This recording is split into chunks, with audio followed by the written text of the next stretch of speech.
e nós vamos falar agora sobre a situação na Ucrânia, hoje, dia 17 de junho de 2025, 8 horas da manhã aqui no Rio de Janeiro, 2 horas da tarde lá em Kyiv, no momento que eu gravo esse vídeo, e tivemos um grande ataque de drones e mísseis contra a cidade de Kyiv e também contra Odessa de ontem para hoje, tá? Muita coisa atingida aqui, infelizmente, o maior ataque até o momento, um dos maiores ataques até o momento, 480 objetos entre drones, mísseis foram lançados contra a Ucrânia, justamente no momento que o Trump e o Zelensky estariam se encontrando lá no G7, ou seja, mais uma vez a Rússia querendo demonstrar superioridade, querendo convencer o Trump que a Ucrânia acabou e não sei o que lá. Bom, não deu certo por vários motivos. Primeiro porque, mais uma vez, a Ucrânia não acabou. Sim, houve prédios demolidos, um monte de mortos, um monte de feridos, infelizmente, mas a Ucrânia continua em sua resistência contra os invasores russos. E segundo, porque o Trump abandonou o G7, vocês sabem, né? Esse é outro ponto que a gente vai falar aqui, por conta da situação entre Israel e Irã, ao que tudo indica, o Trump abandonou o G7 e voltou para os Estados Unidos, reuniu o Conselho de Segurança americano.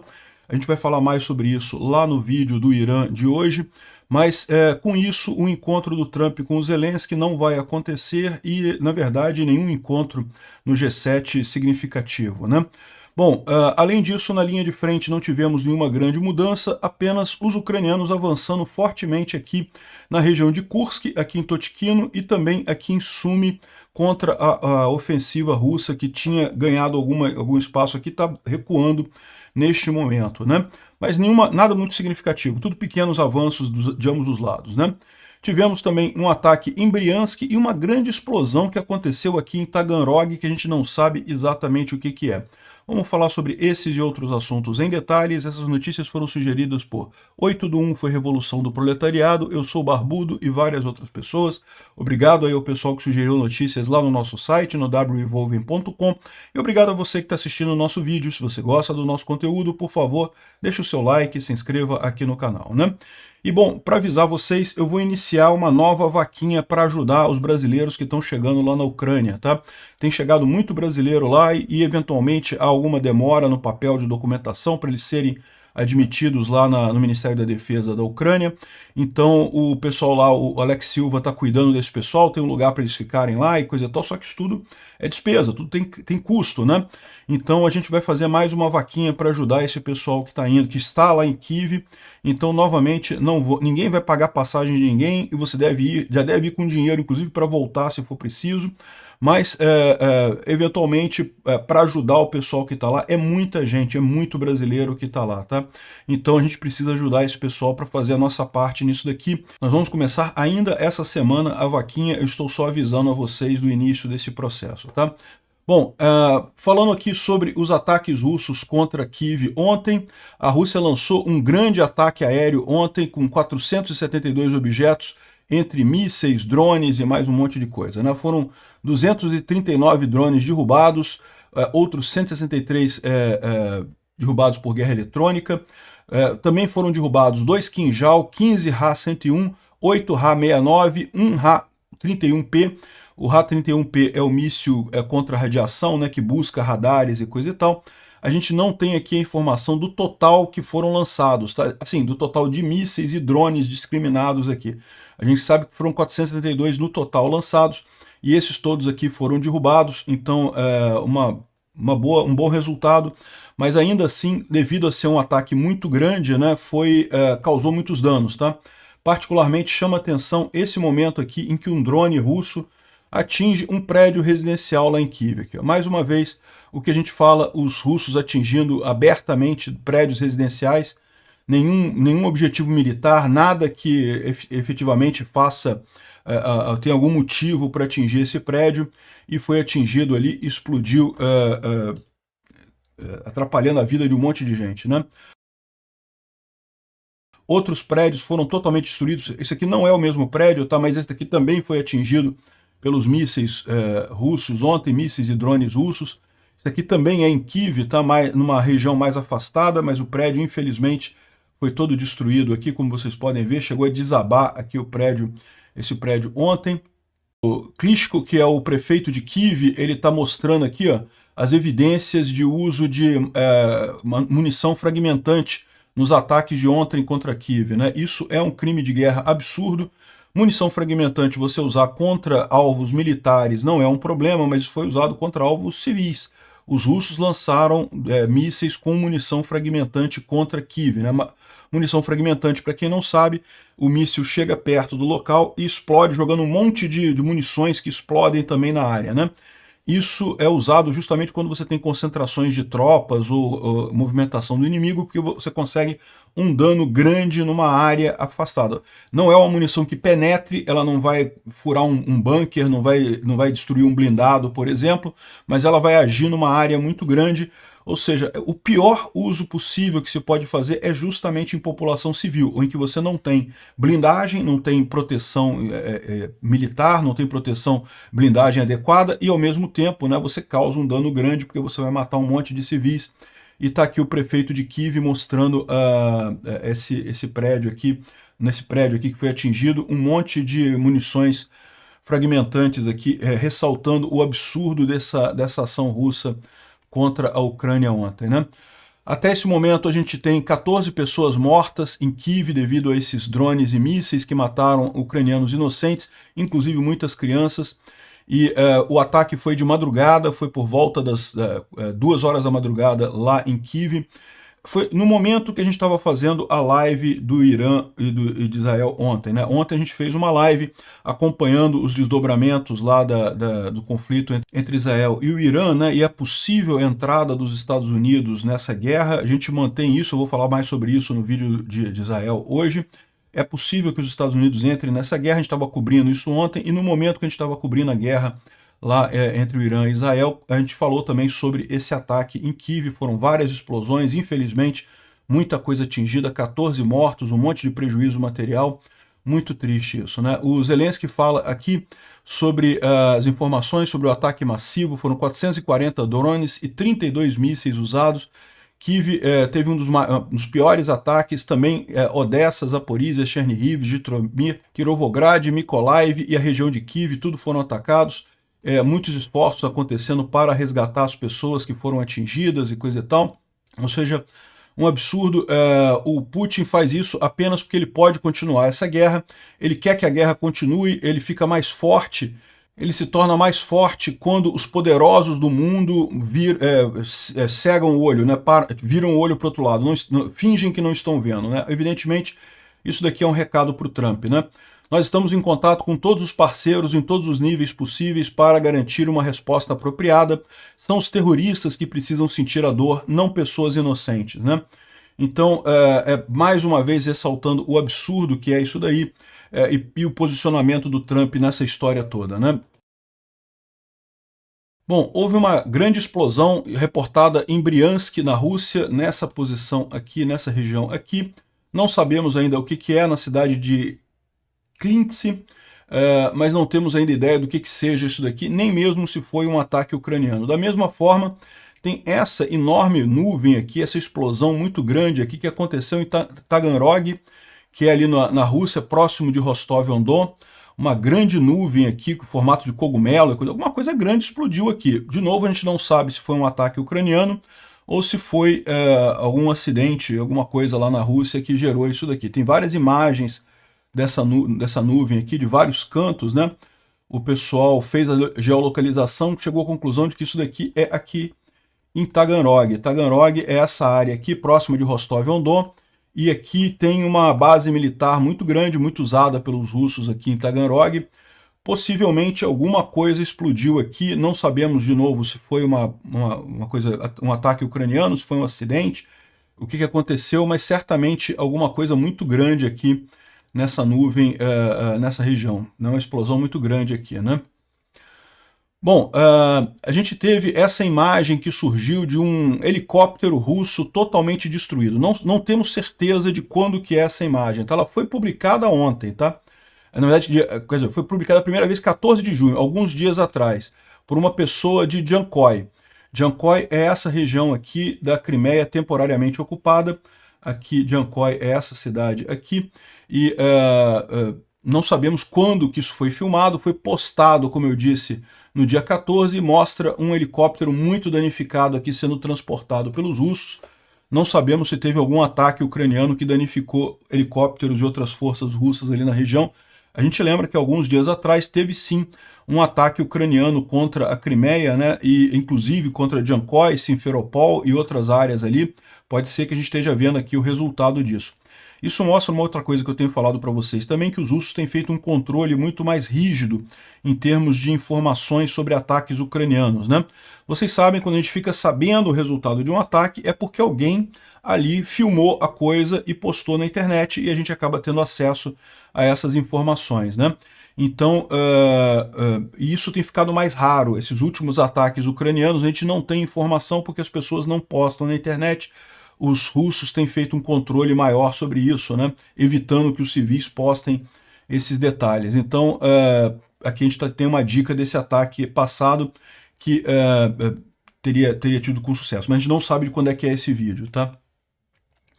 Bom, os ucranianos fizeram mais uma série de ataques aqui contra morteiros e outras armas russas na linha de frente.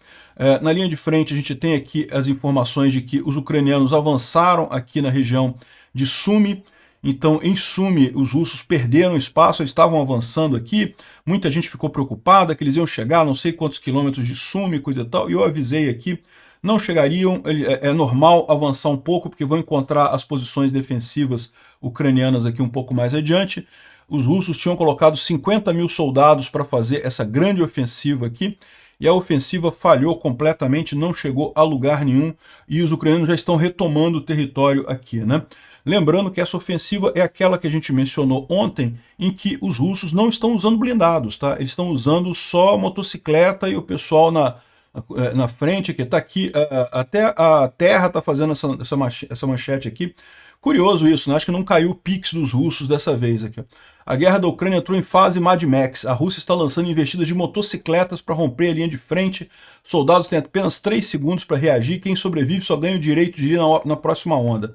Morre todo mundo, né? O que está acontecendo ali foi assim que eles fizeram essa ofensiva aqui na região de Sumy, e já está dando errado, né? Ou seja, isso você até consegue fazer num campo aberto e coisa e tal, mas no momento que você encontra uma posição mais fortemente defendida, não há nenhuma chance do pessoal passar com moto. Vira meramente uma onda de suicídio nesse caso, né?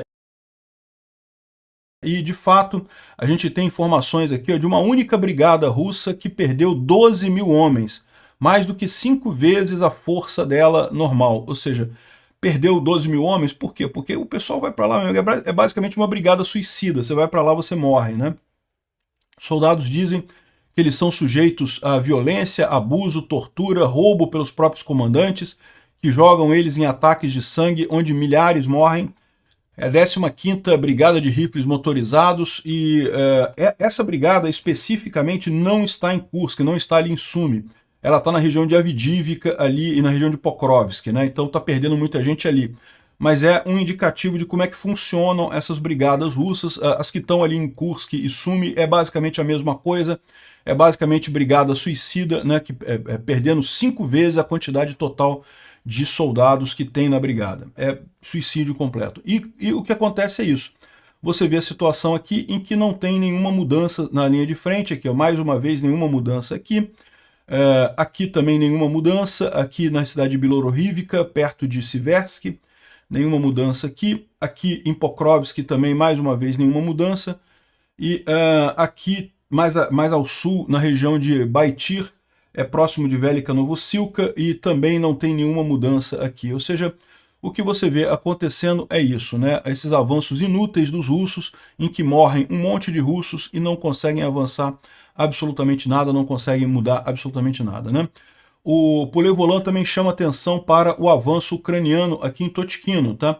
Totkino, os ucranianos continuam avançando aqui, muito levinho, é verdade, pouca diferença aqui tudo, mas de qualquer forma isso mostra o fracasso da ofensiva de verão dos russos, né? Os russos estavam fazendo essa grande ofensiva e coisa e tal, e não estão conseguindo ir a lugar nenhum. O Instituto para Estudo da Guerra fala sobre a troca de prisioneiros que teve ontem, mais uma troca de prisioneiros e corpos de prisioneiros também. E o Serviço de Inteligência ucraniano diz que o Kremlin está espalhando narrativas sobre trocas de prisioneiros de guerra para tentar semear pânico na Ucrânia, dizendo que está devolvendo os corpos de não sei quantos mil ucranianos e não sei o que lá, o que é pura narrativa deles no final das contas, né? O consumo de tanques da era soviética dos russos parece que está diminuindo, possivelmente devido à transição para o uso de motocicletas e veículos de todos os terrenos, ou seja, os russos estão desistindo de usar blindados nessa guerra, estão vendo que não servem mais para nada devido aos drones e estão usando motocicletas, né? Ok, legal, só que isso daí implica em mortes em grande número, né? Esse é o ponto exatamente, e mortes em grande número para quem tenta avançar. É por isso que a Ucrânia já decidiu que está fazendo essa guerra defensivamente, está mantendo a defesa. Quando a Ucrânia fizer uma contraofensiva, ninguém sabe quando vai ser isso, vai ser só com uma coisa muito certa, muito bem planejada, provavelmente com um ganho do espaço aéreo, alguma coisa similar ao que Israel está fazendo lá no Irã, né? Você ganhar o espaço aéreo, aí a coisa fica muito mais fácil. E por incrível que pareça, isso pode estar muito mais perto do que muita gente pensa. A Rússia, em desespero, já mandou o Shoigu pedir mais carne pro gordinho lá da Coreia do Norte. Shoigu chegou lá na Coreia do Norte para o encontro com Kim Jong-un e estão discutindo a cooperação, né? Segundo diz o Shoigu, a Coreia do Norte decidiu mandar mais 5.000 trabalhadores de construção da Coreia do Norte para reparar objetos destruídos por Kiev. Provavelmente isso aqui são 5.000 soldados, tá? E 1.000 sappers, né? Sappers é o pessoal que faz o processo de retirar minas, né? Tirar minas de lugares minados, e também serão mandados para a Rússia para deminar o território russo. E, enfim, essa foi a conversa aqui. O que preocupa nessa história toda, como sempre digo, é o que a Rússia está entregando para a Coreia do Norte em troca disso. É verdade, a Coreia do Norte já tem bomba atômica, já tem mísseis balísticos e coisa e tal, mas a tecnologia russa é muito mais avançada que a norte-coreana, né? E o temor isso aqui não está saindo de graça. A Coreia do Norte não está dando essas coisas todas para a Rússia a troco dos belos olhos do Shoigu, né? Está fazendo isso porque está recebendo alguma coisa em troca. É o que eu falo para vocês. Quanto mais tempo o Trump fica nessa brincadeira de vamos negociar, vamos deixar, vamos negociar paz e não sei o que lá, e não impõe uma derrota à Rússia, mais risco ele está colocando o resto do mundo. Sabe-se lá o que a Rússia já enviou para o Irã, causando problemas enormes que a gente está vendo agora entre Israel e Irã. A Coreia do Norte é outro que está nesse eixo do mal, né? Quanto mais tempo demorar essa coisa, pior vai ser. E bom, falando do Trump e do G7, o Trump ontem começou o G7, hoje deveria ser o segundo dia do G7, mas acabou que o Trump desistiu, ele tirou a foto com todo mundo lá ontem, coisa e tal, um lugar muito bonito lá no Canadá, em que fizeram esse encontro do G7, mas o Trump disse que teve que voltar, porque por conta da situação lá entre Irã e Israel, né? Bom, a gente não sabe exatamente o que aconteceu. Como eu falei ontem, a gente teve um monte de sinais aí bastante fortes sobre esse caso de Irã e Israel. Eu vou falar mais sobre isso no vídeo de Israel, mas exatamente o que aconteceu a gente não sabe. O fato é que o Trump foi embora antes de se encontrar com Zelensky, se encontrou apenas com a cúpula do G7, então o primeiro dia do G7 foi só a cúpula do G7 mesmo. Os convidados, que inclui o Lula, inclui o Zelensky, inclui o Narendra Modi da Índia e várias outras pessoas, vários outros líderes, seria no segundo dia, seria hoje, o Zelensky está indo para lá hoje, mas em princípio não vai ter nenhum encontro com o Trump devido a essa mudança de planos, né? O Trump ainda falou mais uma idiotice, ele disse que foi o Trudeau que tirou a Rússia do G7 em 2014, porque a Rússia não deveria ter sido tirada do G8, se a Rússia estivesse no G8 nada disso teria acontecido, o que é um absurdo. Na verdade a Rússia foi tirada do G8 porque ela invadiu a Crimeia em 2014, foi uma das sanções contra a Rússia deixou de ser um país que joga amigavelmente para inventar uma guerra na Europa. Essa guerra da Ucrânia já vem desde 2014 e, diga-se de passagem, também não foi o Trudeau, porque o Trudeau ganhou a primeira eleição dele em 2015 no Canadá. Então ele nem era nada no Canadá em 2014 para expulsar a Rússia. Então as duas besteiras que o Trump falou aqui, o Trump está precisando contratar alguém para mais competente para escrever as merdas que ele fala, porque está ficando merda, muito merda. Primeiro, né, sim, a Rússia tinha que ser expulsa do G8, que negócio é esse? O Trump fica nesse negócio de achar que o pessoal está sacaneando a Rússia. Não, Trump, é a Rússia que está sacaneando o mundo. É a Rússia que está invadindo países, matando pessoas e, diga-se de passagem, está te fazendo de otário, tá? Esse é o ponto que ele parece não entender ou então está sendo pago para entender. Algumas pessoas falam para mim assim: ah, Peter, você fica falando do Trump como se ele estivesse sendo enganado. Ele é um ativo russo e coisa e tal. Eu vou explicar para vocês mais uma vez, eu já expliquei outras vezes por que eu falo desse jeito. Eu falo desse jeito porque se ele é um ativo russo, não tem nada que se possa fazer, né? A Ucrânia tem que continuar a guerra independente dos Estados Unidos e acabou. Não tem nada que discutir se o Trump for um ativo russo. Se o Trump for um ativo russo, fudeu, e pronto, acabou. A Ucrânia vai continuar batalhando a guerra dela sem contar com os Estados Unidos. Agora, existe a possibilidade dele não ser um ativo russo e dele estar apenas iludido pelo núcleo de amigos dele, russetes lá, que, como eu apontei no vídeo ontem, né, o próprio Trump já está criticando o Tucker Carlson. O Tucker Carlson é um amigo russete do Trump. A maior parte dos russetes também são iranetes. Agora que o Trump decidiu ficar do lado correto entre Israel e o Irã, é muito fácil ele perceber que o Irã é aliado da Rússia, né? Olha só quem está errado nessa história também, quem é o eixo do mal nessa história, né? Então, de novo, se o Trump for agente russo, o que eu vou fazer? Não tem mais nada o que fazer, acabou, já era. 3 anos sem ajuda para a Ucrânia, a Ucrânia vai continuar, vai se virar com a ajuda europeia, com a própria ajuda interna, com a nossa vaquinha, com a ajuda de milhares de vaquinhas que são feitas no mundo inteiro para ajudar a Ucrânia.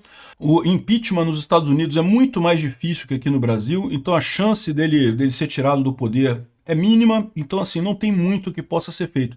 E se tirarem ele do poder, entra o Vance, que eu acho que é pior do que o Trump no final das contas, né? Enfim, então esse é o ponto. Eu vou continuar mantendo o meu discurso. Se você está incomodado com isso, não posso fazer nada, lamento muito, tá?